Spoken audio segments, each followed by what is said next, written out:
గత కొంతకాలంగా మునుగోడు మండలానికి రెగ్యులర్ సర్వేరు లేకపోవడం మూలంగా చండూరు మండలానికి సంబంధించినటువంటి సర్వేరు మునుగోడు ఇన్ఛార్జిగా కొనసాగుతున్నారు.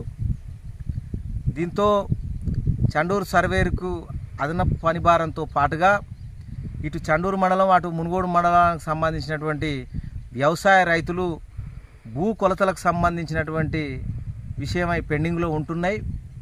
కావున ఇరు మండలాల వ్యవసాయ రైతుల సమస్యలను దృష్టిలో పెట్టుకొని రెవెన్యూ ఉన్నతాధికారులు తక్షణమే మునుగోడు మండలానికి సంబంధించి రెగ్యులర్ సర్వేర్ని నియమించాలని చెప్పి బీజేపీ కిసాన్ మోర్చా నల్గొండ జిల్లా శాఖ విజ్ఞప్తి చేస్తూ ఉంది.